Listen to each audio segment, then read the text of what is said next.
And again, for the viewers, look at the Chinese room argument, Google it. It's a very useful illustration by John Searle, because he again points out, don't just look at the product in functional terms, look at the process. That's where you see the qualitative, semantic intentionality of human beings who make sense of what it is they're processing. Now go back to Deep Blue and Gary Kasparov. Gary Kasparov lost to Deep Blue. There's no way he could have won. How do you compete against a machine that can look at 100 million moves in 1 minute? 50 billion moves in the 3 minutes that is given to each chess player to make their move. So he was absolutely distraught when he lost to the machine. He said, human beings have lost their worth, value, and dignity. How could I lose to a machine? But there is a professor who wrote, I believe, an article in the New Yorker or the Atlantic a couple of days after this competition had happened. And he asked a very, very important question. He asked, now that Deep Blue has won, what is Deep Blue going to do? Is it going to take Deep Pink on a date to celebrate its victory? And the answer is absolutely not, because Deep Blue does not know that it won. Deep Blue does not even know that it played a game of chess. All this is pure syntactic nonsense in one sense. It's the manipulation of symbols. It has no consciousness. It has no intentionality. It didn't necessarily want to win. It doesn't know that it won. None of these features that are intrinsic to human beings are embedded or embodied in these systems. But we get confused. Why?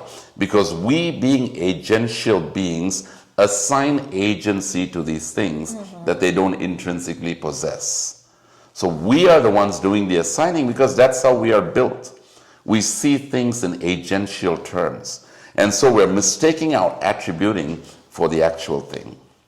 If you are right about the limits of AI, what's the biggest mistake that our culture is making right now? The biggest mistake we're making is that we're integrating ourselves into these systems to the point where we are becoming more machine-like. We are embodying the machines we ourselves have created, and that is tragic. Because in that process, our humanity is being erased. And so they're talking about the technological singularity, and many, especially the transhumanists, like Ray Kurzweil and so on, they're talking about a future in which your consciousness, whatever they mean by consciousness, will be downloaded into machines. And you will exist for eternity in digital space. Because for them, your basic problem as human beings is your limitation, which is caused by your embodiment, which means your physical components. If you can somehow get rid of your embodied existence, then you will truly have a future where anything and everything is possible. Again, without boundaries, unlimited, where you get to define who you are, whatever you are in the future, beyond boundaries, right? So it's a very, very dangerous idea. And Nick Bostrom, who is at Oxford, talks about it in his book, Superintelligence, which is the Bible for most of these guys who are involved in the highest levels of AI. Again, what we don't see behind the screen or under the table is this. There are just a few people navigating the entire world. There is no democracy. You don't get to choose anything, right? They build out the systems, and if you don't use it, you become an outsider. So you're forced into adhering to what it is they produce. And you've got to understand that the bottom line is profit. Every system, technological device that you use, for instance, when you pick up a phone, it's not just a tool, it comes with a lifestyle. And over a period of time, it renegotiates your humanity because it renegotiates your values. It starts with behavior, then it goes to values, then it goes to beliefs, then it completely upends your worldview, brings about foundational paradigmatic change. And it changes the entire course of your humanity and the culture and the civilization in which we live. So the change is drastic and dramatic, but it should not surprise us because they have a particular vision. The few guys at the top have a particular vision of the kind of world they want to build, the kind of utopia they want to build, and they want to begin engineering human beings for that world. C.S. Lewis in one of his books writes that we are becoming creatures of great glory, or creatures of absolute horror based on the choices that we make. And the choices are being made for us. in the world in which we live. The enticements, the allurements, especially in terms of young people. Think about the addiction patterns, right? Absolutely. Jonathan Haidt, in his book, The Anxious Generation, which I would recommend have for that all book. the, yeah, Yes. amazing. He maps it out completely. 2010 to 2015 is when we saw the spike in terms of mental health issues. 2007, the iPhone came out, and then the flip phones were given up for these iPhones, and then you've got immediate access to the internet and all these things at your fingertips, right? And the oversaturation of technology, the overstimulation of your mind, the attention span that goes, the span in terms of reflective thought, in terms of concept building, all these qualitative features are taken out, and you just move from one image to another. And the problem with technology is this: it'll take more and more to satisfy less and less. Yes. That's how addiction patterns work. Yes. And these systems are built on addiction patterns. Think about it. If everyone used their technological devices and environments and platforms in a balanced way, half the companies would go out of business. They would. Yeah. So one of the things that AI companies or these tech companies that are on the forefront are afraid of is the balanced usage of the technological devices and the technological units that we have. And so for them, healthy relationships become very detrimental to their profit business, margin. yes. Yeah. So the family unit becomes a negative feature of their technological world and the possibility of gaining profits in the market, right? Because once you begin to focus on human relationships and the relational dynamic that God has blessed you with, that God has imbued in your life, then you begin to be balanced about your usage in terms of technology. So isolation, insulation, and addiction, and this self-focused living becomes a hallmark and really becomes a bottom line in terms of the profit margin. Dennis Waitley wrote a book called Empires of the Mind. And in that book, he says in the English language, there are about 400,000 words. Out of the 400,000 words, in our everyday usage, we use about 400 words. Out of those 400 words, the four most used words are these: I, myself, mine, and me. So it's always self-centered, Self-focused, self-centered. I am the captain of my own fate, the master of my own destiny. Don't tell me what I should do. There is no rule above me or beneath me. I do what I want to do in my life and with my life. I am the navigator of who I am. And so the technological devices provide you that sense of self-authentication. And so they build you up in terms of your individualism, and they kind of dismantle you from the communal sense that you originally and intrinsically were meant to have. So it redefines our sense of who we are. It redefines our sense of progress, right? This illusion of progress that we have. Let me give you another illustration. A Westerner was talking to an African chief, and the Westerner looked at him and asked him, now that electricity has come to Africa, isn't that wonderful? And the African chief said, no, that's the worst thing to happen to Africa. Right. And so obviously, as you can understand, the Westerner was rather taken back, and he asked the chief to explain himself. And the chief said, before electricity came to Africa, all of us, families, tribes, groups, communities, would gather around a fire and would exchange stories. We'd talk to each other, and we'd pass it down from generation to generation, right? The stories, the narratives, the build-up, the civilization, the culture, all the qualitative things that really build up who we are as a community. But now with the advent of electricity, we've got the light bulb, and it has created individualized space. It has individuated us and fragmented our societies forever. He said, this is not progress. In my book, this is regress, right? So we have to really understand the culture in which we live.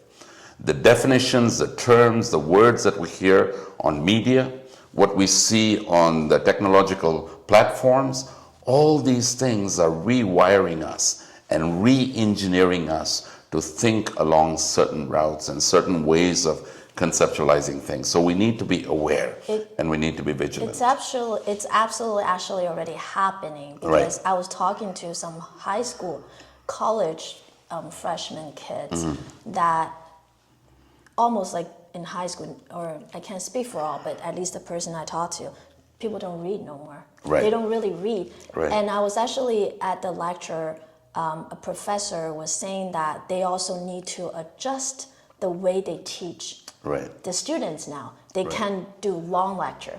They have to keep on changing the format of their lecture so they stay novelty, stay stimulated, so the kids, because the younger generation's attention span, it decreased so much. Thanks to all the technology, the constant short scrolling. It's a dopamine hit. That anything that doesn't capture your attention within the first 3 seconds, people are scrolling. This is boring. Oh yeah. So it becomes like that. It's already happening. And I think that, and then from parents, or anyone's watching, parents, educator, from what can we do? I think when you mentioned earlier about efficiency, to me, I think technology is being talked so much, or everybody trying to get into this space. So people don't want to feel they're falling behind. So if somebody could utilize AI or technology to draft really good email, a really great presentation, a really good product, it saves, we talked about efficiency. I mean, at the end of the day, I think there is a big motivation in economic growth and profit driven, right? So if a company thinks that I could produce a similar product in such a shorter time versus others, they will do it. And because of that, everyone is going to do more and more within the less and less time. And now, theoretically, we understand how important it is to preserve the humanity and that intrinsic value, right?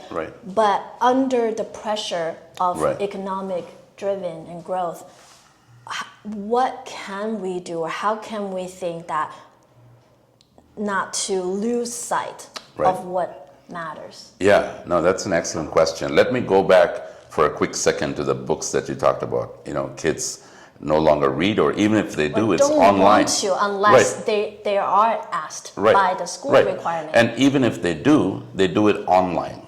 Because all they want is the information. Right? And so they look up notes or whatever it is in order to just gain that information. But that's where we've gone wrong.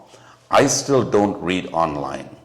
I actually have books at home, thousands of them, and I've kind of collected them over the last 20 years or so.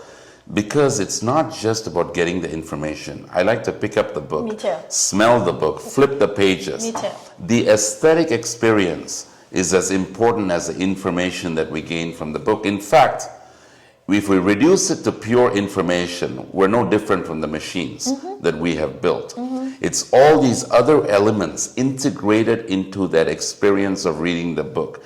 The aesthetics, the ability to smell, the ability to think about the cover page, flipping through the pages. All the things that you go through is what really makes us human, because we rise above the level of mere information. So that's the first thing. We should not compromise on these qualitative features of our humanity. The second thing is this.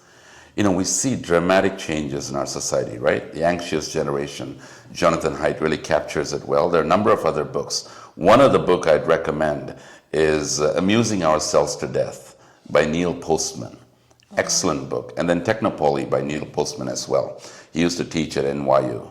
And so we live in a society and culture that has changed dramatically and continues to change. But we need to understand that nothing happens in a vacuum, right? People have been discipled into this change, right? It's not just that it happens out of the blue. It's not that you woke up one morning and everything changed. There is a process. There is a discipling process. And so if we want to bring about change, it won't happen overnight. We've got to redisciple people and reacquaint them with their humanity and call them back to the qualitative features of who they are. And so it has to be done intentionally, and I believe that it really starts within the church and within the Christian family, right? Especially as those who are conscious of who we are within the creation model.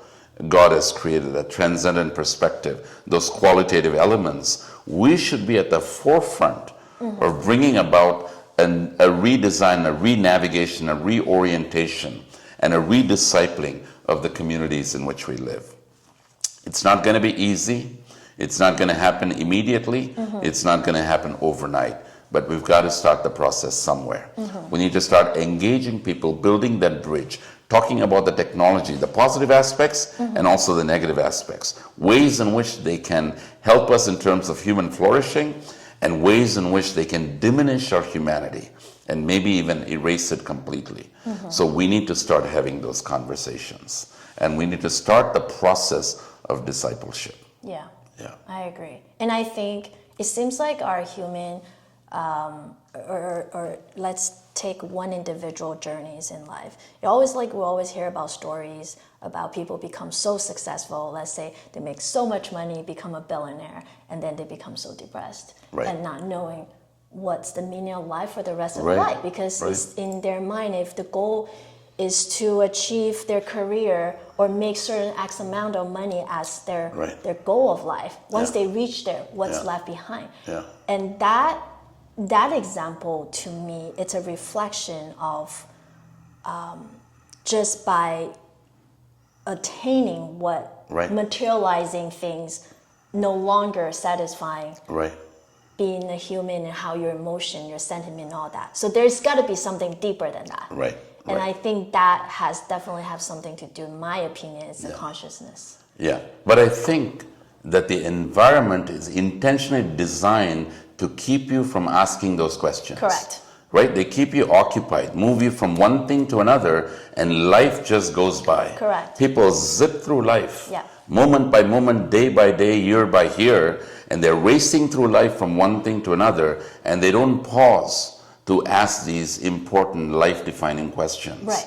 And so that becomes very important, because that's how things are designed, and people buy into all these things. Yes, I absolutely agree. And then I think it's also culture. You see there's similarities across the culture. And there's also unique elements for each of a culture. There are certain cultures, through their own history of their trajectory, there are more cultures who are more security driven. There's scarcities about resources. So when generations and generation grow up under that kind of culture influences, all they know or they think it's important is to pursue the next opportunity and the next achievement. And until they made it or not, along the way, there's a lot of suffering and miserability.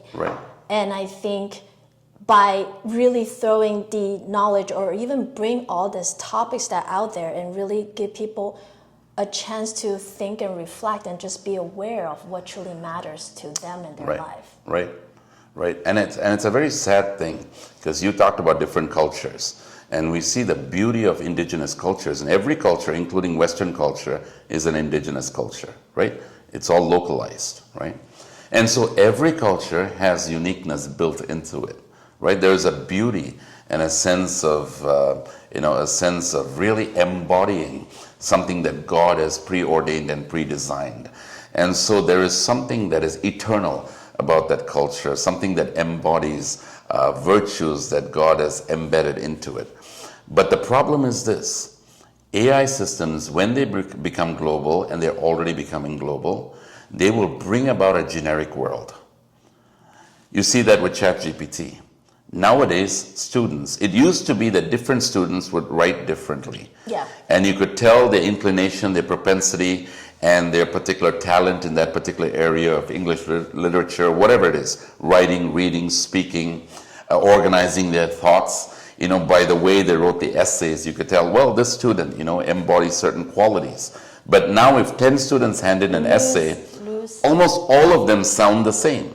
They almost use the same kind of sentence structures. And so there is a generic effect that does away with the uniqueness of the human individual and the qualities and the talents that God has imbued in them. And this is happening large scale in terms of cultures. What will happen when these systems really become global? Well, they'll stifle out indigenous cultures and indigenous expressions over a period of time. And so the richness of human cultures across a span of history will be lost or erased or diminished.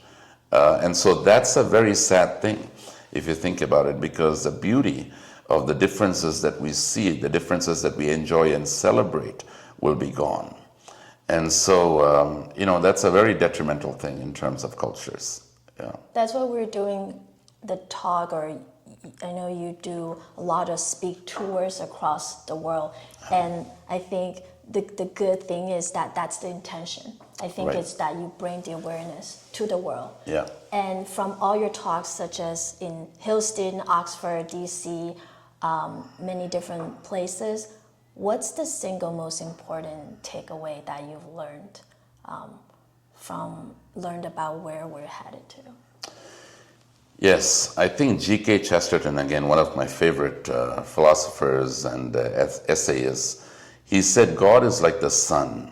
You cannot look at it, but without it, you cannot look at anything else.